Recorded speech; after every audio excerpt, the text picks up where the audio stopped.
secrets du monde du chaman. Le blizzard faisait rage à l'extérieur des murs du Shadir.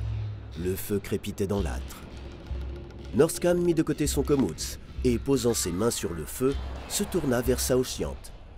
« Aujourd'hui, je vais te raconter comment je suis devenu chaman. Cela a commencé dans une vie antérieure. Nous étions deux frères. L'aîné avait 30 ans et moi 20. Nos parents étaient morts.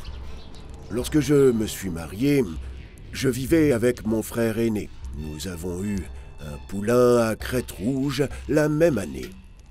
De la vie générale, le poulain promettait d'être un bon cheval. À l'automne de la même année, je suis tombé malade et je suis mort. Mais alors que je gisais mort, j'entendais tout ce que disaient ceux qui m'entouraient. J'avais l'impression de dormir, bien que j'étais incapable de bouger mes membres ou de dire quoi que ce soit. J'ai entendu clairement qu'ils fabriquaient un cercueil et creusaient une tombe.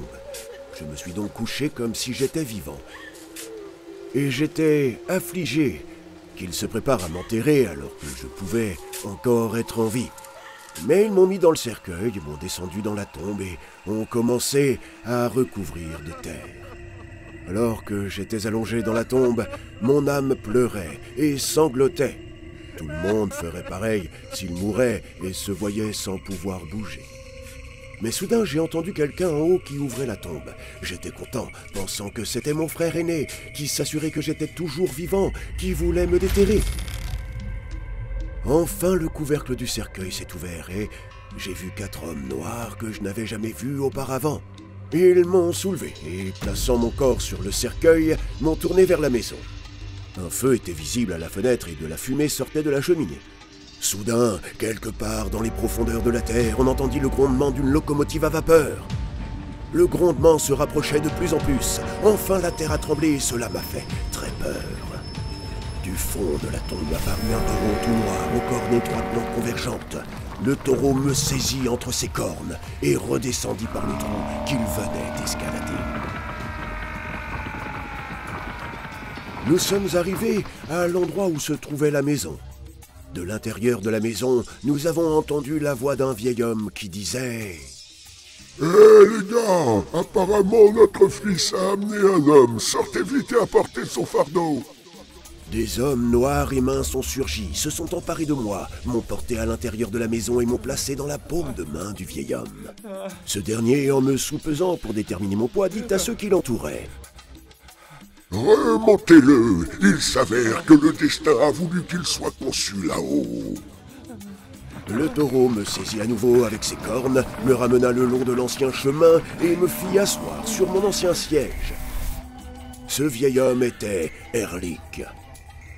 Lorsque le mort-vivant que j'étais a repris ses esprits, il faisait déjà nuit et il faisait sombre. Peu de temps après, un corbeau noir est soudain arrivé, et passant sa tête entre mes jambes, m'a soulevé et s'est envolé tout droit avec moi. Il y avait une ouverture en haut par laquelle nous nous sommes envolés vers un autre endroit. Le soleil et la lune brillaient, les gens avaient tous une tête de corbeau, et leur corps était humain. De nouveau, la voix d'un vieil homme se fit entendre. Hé les gars, notre fils a apparemment amené un homme ici. Sortez et ramenez-le. Les garçons ont sauté, m'ont attrapé et m'ont transporté dans la maison. Là, ils m'ont assis sur la paume d'un ancien aux cheveux gris. Ce dernier, me soupesant dans sa paume, a dit « Les garçons, prenez-le et mettez-le dans le nid le plus haut. » Ce vieil homme s'appelait Ulgenem. Là se dressait un mélèze dont la taille ne pouvait être comparée à rien d'autre. Sa cime devait atteindre le ciel.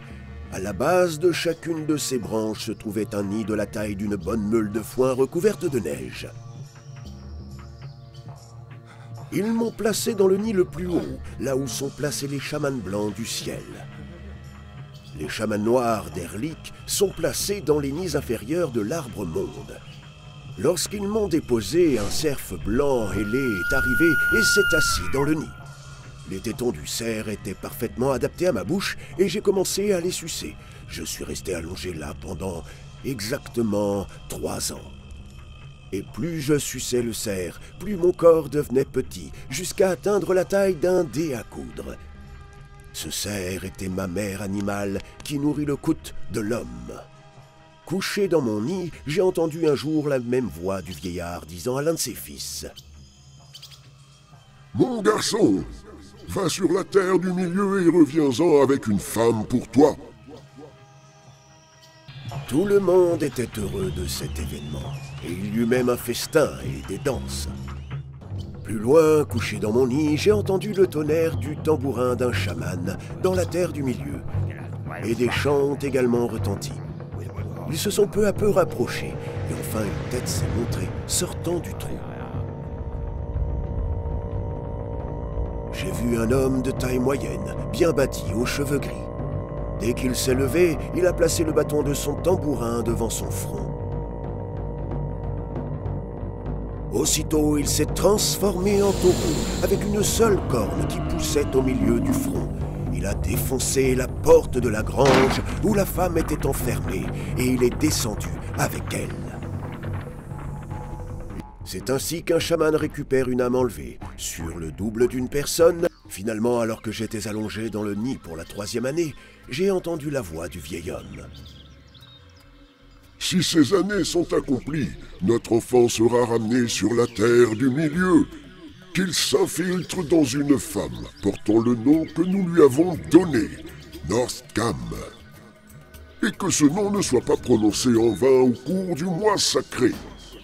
Arsarga Atamat. » C'est ainsi qu'avec des chants et des bénédictions, ils m'ont fait redescendre sur la terre du milieu. À partir de ce moment-là, j'ai perdu connaissance et je ne me suis pas souvenu qui j'étais. À peine arrivé à l'âge de 5 ans, j'ai tout restauré dans ma mémoire. Je me suis rappelé comment j'étais né et avais vécu sur Terre auparavant. Comment j'étais né à nouveau là-haut. Comment j'avais été là en tant que témoin oculaire des phénomènes du chaman. À l'âge de 7 ans, j'ai été possédé par des esprits, j'ai psalmodié involontairement et j'ai été initié au service. À l'âge de 8 ans, j'ai commencé à faire des rituels chamaniques, à exécuter des danses sacrées. À 9 ans, j'étais déjà connu. Il y avait des rumeurs à mon sujet. Et à 12 ans, je suis devenu un grand chaman. Il s'est avéré que j'étais né à 15 km de l'endroit où j'avais vécu à ma première naissance. Ma femme s'était déjà remariée. J'ai aussi rendu visite à mon ancien frère, et ce même poulain, qui était né l'année de ma mort, était déjà devenu un cheval célèbre. Mes proches ne m'ont pas reconnu et moi-même je n'ai rien dit. Un jour d'été, quelqu'un a organisé une fête appelée Isiak, la consécration des Koumis. La fête était accompagnée d'un rite d'ascension pour les âmes du bétail. J'y ai rencontré le même chaman qui était monté quand j'étais dans le nid. Il me reconnut immédiatement et me dit « La première fois, j'ai aidé un chaman à élever l'âme d'une femme malade en tant qu'assistant et je t'ai vu allongé dans le nid, sur la 9e branche, en train de téter ta mère animale. Puis tu as regardé hors du nid. » En entendant ces paroles, j'ai dit « Pourquoi divulgues-tu le secret de ma naissance ?» En réponse à cela, il a objecté « Si tu m'en veux, détruis-moi. Mange-moi. J'ai été élevé sur la 8e branche de ce mélèze où tu as aussi été élevé. Je dois renaître à nouveau. Ayant été élevé par Arasworun. » Plus un chaman est instruit, plus il est fort dans le monde des esprits célestes. Plus son niveau d'éducation est bas, plus il est fort dans le monde d'Erlik. Les chamans les plus faibles se trouvent sur les branches intermédiaires de l'arbre monde. Et selon le côté du monde où se trouve le nid, il servira tel ou tel dieu. Tengri à l'est, Ulgen au sud, Umaï à l'ouest, Erlik au nord. Un chaman possède un coude particulièrement fort et un surflottant, qui n'est pas lié à la terre comme les autres personnes. Pour devenir chaman, il faut non seulement être fort, mais aussi ne pas avoir d'attache terrestre, enfants, famille, argent, et ne pas avoir peur de la mort. Son surdouble sera alors léger et pourra faire un voyage chamanique dans les mondes des rêves.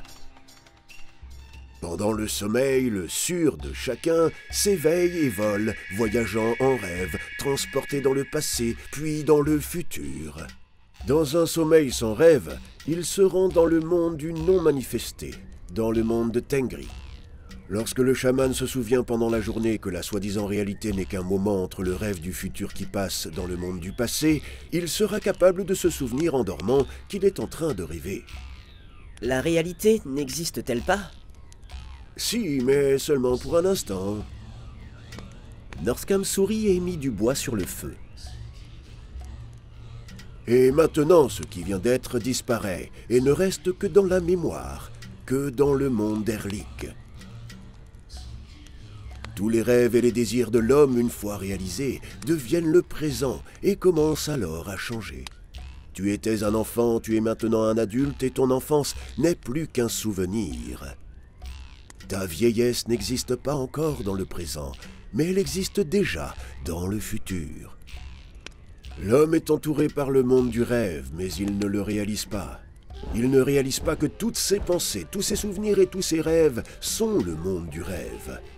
Et pour y voyager librement, vous devez réaliser que tout est un rêve et vous souvenir dans le rêve que vous rêvez. Alors vous ne mourrez pas après la mort, mais vous vivrez comme dans un rêve, en ayant la liberté de voyager à travers les mondes. Sinon, vous vous retrouverez dans le monde d'Erlik, sous l'oppression de vos passions, de vos attachements et de vos peurs. Le vol libre vous sera inconnu. Lorsque vous vous réaliserez dans un sommeil sans rêve, vous deviendrez complètement libre de ce monde de forme, le monde de la mort et de la naissance. Vous réaliserez le monde de Tengri Khan.